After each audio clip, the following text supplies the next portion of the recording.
जो धरती कभी सोना उगलती थी वो बन गई धंधा करने का जरिया। यहाँ गुलाबी नोट देखकर क्या टपकने लगती है अधिकारियों की लार। आम आदमी झेल रहे हैं भूमाफियों और सरकारी दलालों की दोहरी मार। जहाँ कभी पक्षियों की चहचहाहट थी वहाँ अब अभी नजर आता है पीला पंजा। लोगों के सपनों को रोंदने वाले इस काले धंधे को करेंगे पर्दाफाश।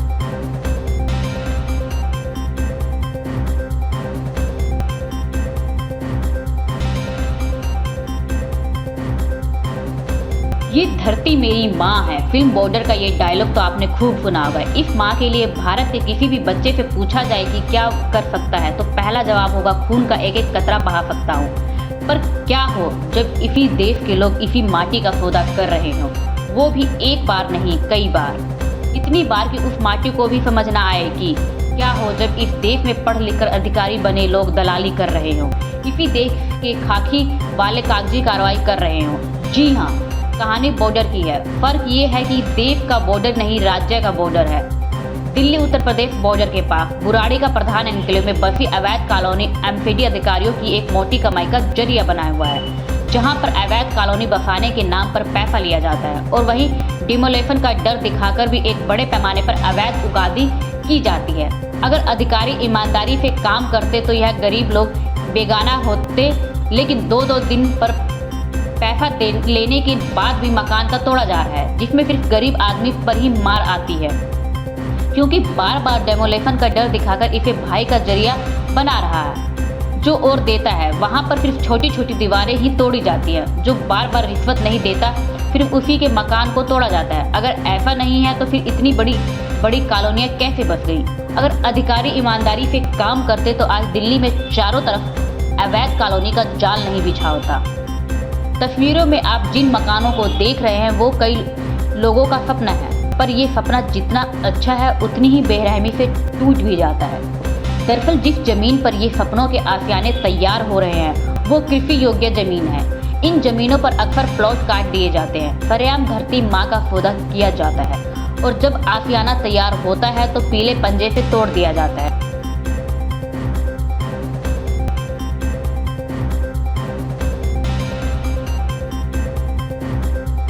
और ये सब कोई नई बात नहीं है, सालों से ये खेल चल रहा है। भोले भाले लोगों को ना पैसा मिल पाता है ना जमीन मिलती है, तो सिर्फ उम्मीद भी सरकारी, जिसकी फाइली अटकती है कभी थानों में तो कभी एमपीडी के ऑफिस में।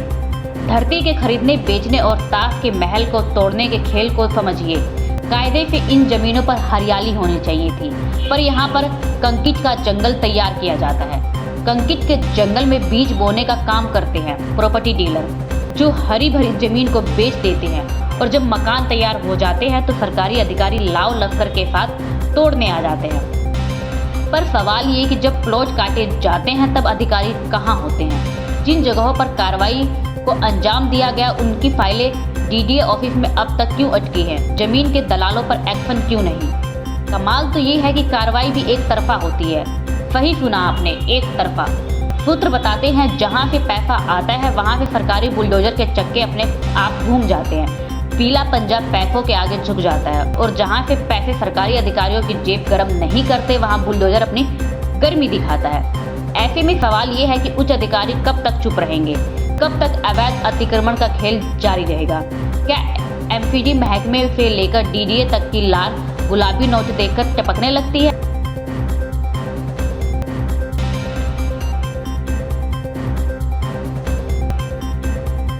प्रशासन का है जो एनजीटी के ऑर्डर हैं 200 मीटर कुश्ते के दोनों तरफ जमुना के आसपास में, उसको लेके है ये सब कुछ।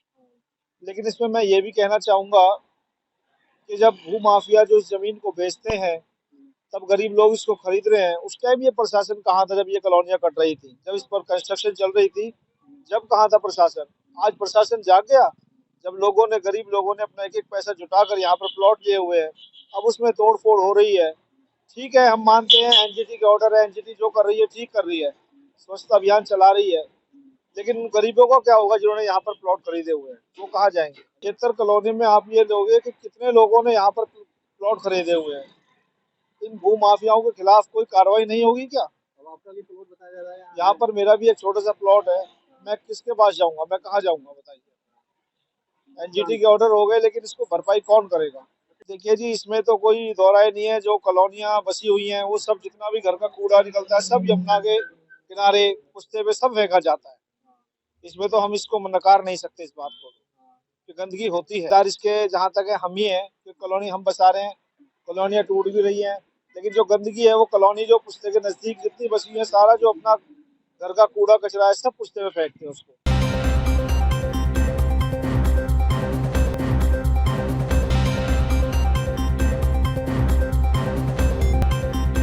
अब यह देखना लाजमी होगा कि उच्च अधिकारियों के संज्ञान में आने के बाद अब उच्च अधिकारी एसडीएम इस काले धंधे में लिप्त अधिकारियों और इन भूमाफियों के ऊपर क्या कोई कार्रवाई करती है, यह तो आने वाला समय ही बताएगा।